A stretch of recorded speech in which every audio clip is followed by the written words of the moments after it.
Okay, so strap in, everyone, because today we're diving into some pretty heavy stuff. You guys sent us a ton of articles about the wildfires happening right now in California, and while it's not looking great, we've got on-the-ground reports from Cap Radio and Intelligencer official updates from AP News, and we've even got some expert analysis about what's at the root of all of this.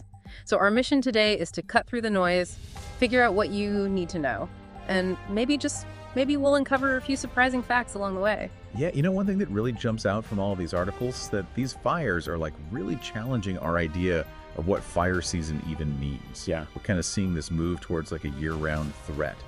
And even areas that we always thought of as pretty safe, like those along the coast, they're now facing way more risk than they used to. Yeah, it's definitely not your grandpa's California anymore, that's for sure.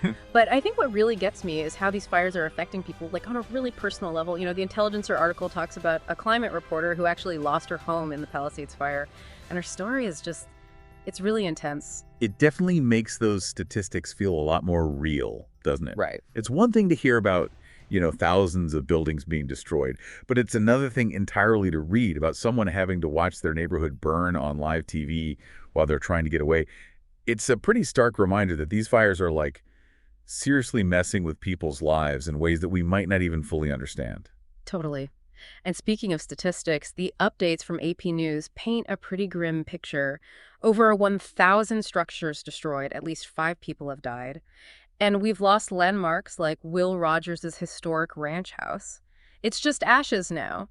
And it's not just happening way out in the middle of nowhere either. We're talking about densely populated areas like parts of Santa Monica that are being evacuated. I mean, Santa Monica, that's a whole other level of alarming. It really is. And kind of makes you wonder why these fires are so much worse than they used to be. We all know about the Santa Ana winds, of course. But it feels like there's something more going on here, don't you think?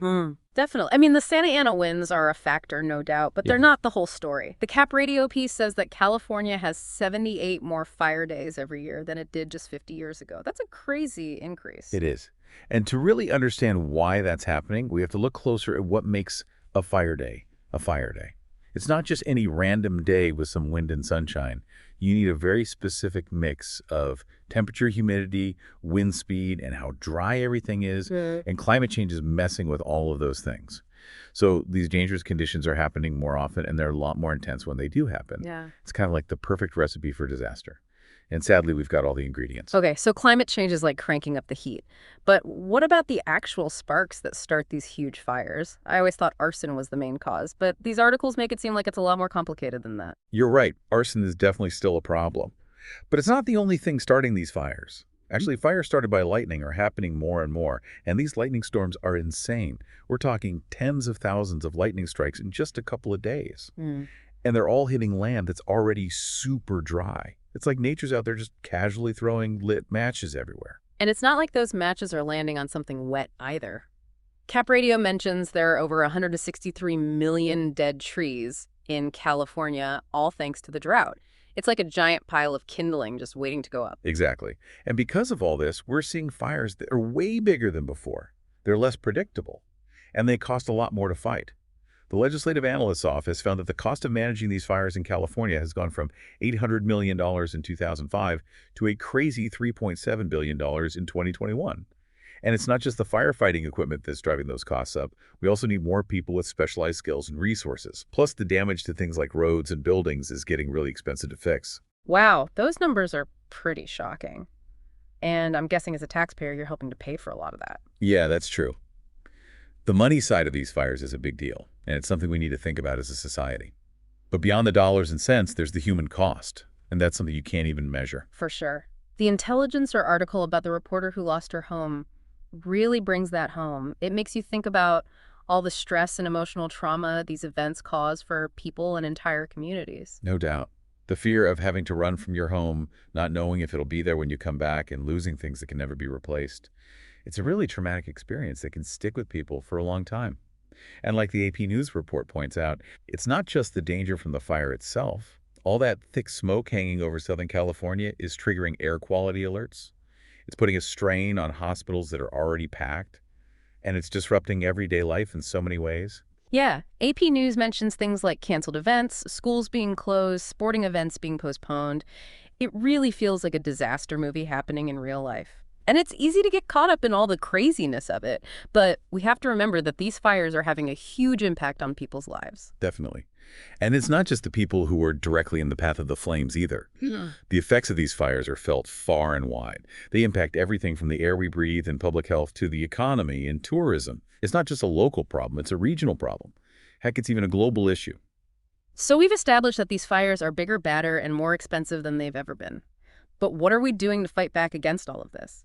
Cap Radio says that firefighters are giving it their all, but is that enough? I mean, it's January. It's not usually prime time for wildfires, yet here we are. You're right. It is January.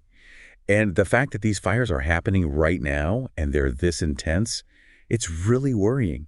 The firefighters are doing an amazing job and they're getting help from other states, but it's a tough battle. And while it's good to know that there are people out there risking their lives to protect us, it also shows just how big of a problem this is. This isn't something we can just fight with brute force. We need to be smarter about it, more strategic. Hey. And we need to start doing things to prevent these fires before they even start. So what does that look like? What are some of the solutions that people are talking about for the long term? Well, the Cap Radio article talks about the need to adapt to this new reality, to use controlled burns to manage all the plants and stuff that can fuel these fires. This is something native Californians have known about and done for centuries, and it's a strategy that more and more experts are talking about. You mentioned controlled burns before, but I've also heard people talking about how those burns could be bad for air quality. How do we make sure we're doing what's best for people's health while also trying to prevent these huge fires? That's a good question, and it's a tough one to answer. Controlled burns do create smoke, but they're usually done in very specific ways, and the benefits of preventing wildfires can be really big. Finding the right balance between making sure there's less stuff for fires to burn and keeping the air clean is hard. It takes a lot of planning. We need to involve the community, and we need to be willing to think about both the immediate and the long-term effects of what we do. Okay, so controlled burns could be part of the solution, but what about how we build things and how we live in these areas that are prone to fires? Are we just asking for trouble by continuing to build houses out of wood and other stuff that burns easily in places that are super likely to have wildfires? That's a big question, and we need to think about it a lot more. We can't just keep building things the same way we always have and expect different results. Yeah. We need to use materials that are fire resistant. Yeah. We need to create spaces around homes that can help protect them from fire. And maybe we even need to think about not building in certain areas at all. Right. Cap Radio mentioned this kind of scary term, pyrocene. It basically means the age of fire. Is this just happening in California, or is it a global thing? Sadly, it's not just California. Climate change is making things hotter and drier all over the world. And that's leading to more wildfires in places like Australia, the Mediterranean, and even the Arctic. We're all in this together, and we need to start learning from each other. So California, with all its history of innovation and its, let's say, front row seat to this crisis, it's got a lot to teach the rest of the world. Definitely. And by sharing what we know and learning from what others are doing, hopefully we can start to make some real progress in this fight against fire. Well, we've covered a lot of ground already, but there's still more to talk about from these articles. I'm especially interested in learning more about how these fires are impacting air quality and people's health. AP News mentioned it a little bit, but I want to dig deeper into that. For sure, that's a really important part of all of this, and it's something that often gets ignored. Let's look closer at what your articles say about the health effects of these megafires. Sounds good. I'm ready to jump back in. Yeah, you know what really gets to me in these articles is like just the massive size of these fires. We're not dealing with little brush fires anymore. Yeah, it's like they've gone supersized, right? The AP News update said the Palisades fire has already burned like 18 square miles. Think about that. That's basically the whole city of San Francisco going up in flames. It's insane. And that's just one of many fires that are burning right now across the state. The Eaton fire that's north of Pasadena has already burned about 16.5 square miles, and they think it could end up being the biggest wildfire we've seen in California during January in like over 40 years. That's scary, Yeah. especially since it's only January. Makes you wonder what the rest of 2025 is going to be like if this is how we're starting. It really does make you think if this is just the new normal climate change. The droughts, people doing stuff they shouldn't be doing. It's all creating a situation where these mega fires are just happening more and more. And the Intelligencer article really hits on that human side of this whole thing. Yeah. The reporter talks about how scary it was to have to run from her home, the not knowing if it would be there when she got back, and the feeling of losing things that you can never replace. It's rough. It's so sad to read about families having to evacuate in the middle of the night. Yeah. just grabbing whatever they can and hoping for the best. And for some of them, there's nothing to go back to. They've lost everything. The AP News updates said something like 100,000 people have been told to evacuate so far. Can you imagine trying to organize shelter, food, and medical care for that many people? It's a massive job, and it's only going to get harder as these fires happen more often and get worse. We can't just keep reacting to these fires after they start. We need to be thinking about solutions now that will work in the long run. Cap Radio is saying that doing more controlled burns could be a big part of the answer. They talk about how Native Californians have been using fire to manage the land for a really long time and that there's a lot we can learn from them. That's a great point. Controlled burns help get rid of all the stuff that can fuel these fires, which means that if a fire does start, it won't be as bad. It's not perfect, but it's something we can use to help. But it seems like it's got to be more than just managing the land itself, right? What about the stuff we build on it? The Cap Radio article also talks about how we need to start using building materials that don't burn as easily, and that maybe we should think twice about building in places that are really likely to have wildfires. You're absolutely right. Keep building homes out of wood and other things that burn easily in places that are known for wildfires is kind of like building a house out of straw and putting it right in the path of a wolf. We need to be smarter about where and how we build things. What about these defensible spaces I keep hearing about? What are those? Basically, creating a defensible space means you're managing the plants and trees around your property. You're trying to reduce the amount of stuff a fire could burn and make it harder for a fire to reach your house. It's like building a little barrier that can slow down or even stop a wildfire from getting to your home. So it's not just about what your house is made of. It's about what's going on right around it, too. Exactly. Every little bit helps when you're dealing with something as powerful as a wildfire. All right, so we've been talking about how to deal with this new reality of living with more fires. But what about getting to the root of the problem? It seems pretty clear that climate change is a big part of this. No question about it. Climate change is making all the things that cause wildfires worse. It's making things hotter, it's drying out plants, and it's causing more extreme weather. Yeah. All of that makes fires more likely to happen. And Cap Radio talked about how California is seeing more of those fire days than ever before.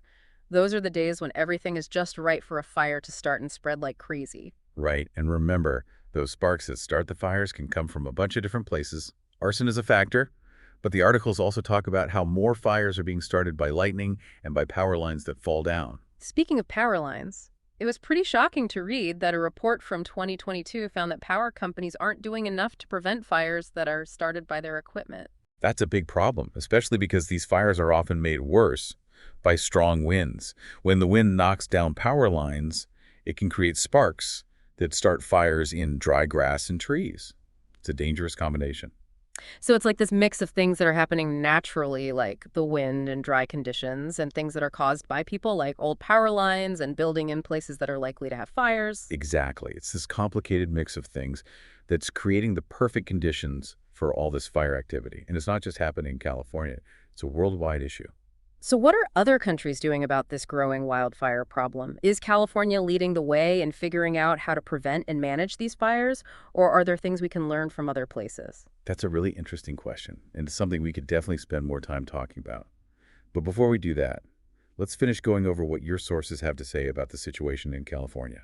Sounds good to me. I'm really curious to learn more about what these fires are doing to air quality and how that affects people's health. AP News mentioned it a little, but I want to really dig into that. For sure. That's a big part of this crisis, and it's something that doesn't get enough attention. Let's take a closer look at what your articles say about the health effects of these megafires. All right, let's do it. So let's talk about the health stuff. AP News said that hospitals are getting super crowded because so many people are having problems from breathing in all of the smoke. The assistant medical director for the LA County Fire Department even said it could turn into a real crisis. Yeah, it's like a chain reaction, you know? You've got all these people running from their homes, and a lot of them already have health problems that are made worse by all the stress and smoke. Then you've got the firefighters and first responders who are right there in the thick of it, putting their own health on the line to fight these fires. It's a lot to deal with. It's not just about being caught in the fire itself, is it? All this smoke hanging around from these megafires is creating a whole other set of problems that could affect tons of people. It's exactly. The South Coast Air Quality Management District has put out these smoke and dust advisories for something like 17 million people in Southern California. And they're saying it could last until like Thursday night. That's a huge chunk of the population, breathing in unhealthy air for days. And I bet people with breathing problems like asthma are having a really hard time. Oh, definitely. The tiny particles in wildfire smoke are so small, they can go deep into your lungs and even get into your blood. That can trigger asthma attacks, make COPD worse, and even cause heart attacks and strokes. That's pretty scary. Is there any research on the long-term effects of being exposed to wildfire smoke? Like what happens years down the road? Yeah, there's more and more research coming out that shows that being around wildfire smoke for a long time can be really bad for you. Studies have linked it to breathing problems, heart problems, problems with thinking and memory, and even some types of cancer. So even if you get away from the fire itself, you're still facing health risks later on. It's not a good situation. It's not. And it really shows us that we need to get better at monitoring air quality and doing more to protect people's health in these areas that are prone to fires. We have to step up and do more to protect people who are at risk and teach people about the dangers of wildfire smoke. Well, at least there's a little good news. AP News said that the smoke cleared up enough that those firefighting planes were able to get back in the air. They started dropping water and fire retardant again Wednesday morning around 7. Every little bit helps. But even with everything we're throwing at these fires, it's obvious that we need to completely change how we think about preventing and managing wildfires. We can't just keep reacting to these disasters after they happen. We need to get ahead of them and come up with a plan to reduce the risks. Cap Radio talked about adapting to the pyrocene, the age of fire. You said earlier that this isn't just happening in California, it's a worldwide problem. Are there other countries that are dealing with this well that we can learn from? Australia's a good example. They've been having worse and worse wildfires for years, and they've put a lot of effort into things like early warning systems, teaching people about fire safety and doing those controlled burns. They've also realized that it's important to include indigenous knowledge and practices in how they manage fires. So it sounds like countries around the world are talking to each other and trying to figure out the best way to deal with this whole fire situation. Exactly. And California, with all the new ideas it's always coming up with, and it's, front row seat to this whole thing, it has a lot to offer that global conversation. Well, I think we've done a pretty good job breaking down these articles and getting some really good information out of them. We've talked about the crisis that's happening right now, what it all means for the future, the impact on people, the things that are causing it, and we've even talked about some possible solutions. And hopefully this deep dive has given you a much better understanding of just how complex this wildfire situation is in California. It's not just a California problem, it's a problem for the whole world. And it's going to take creative thinking, working together, and being willing to change how we do things to solve it. So what's the bottom line for our listeners? It seems like a big wake-up call. The age of fire is here and it's not going anywhere. We can't control the wind or the rain, but we can make choices that are better for the environment. We can get our communities ready, and maybe we can even change how we think about fire itself. Instead of being afraid of fire, maybe we could learn to respect it, understand what it does in nature, and work with it instead of against it. It's a tough problem, but it's one that we need to deal with right now, and we need to work hard to find solutions that will last. Definitely a lot to think about. Thanks for joining us for this fiery deep dive.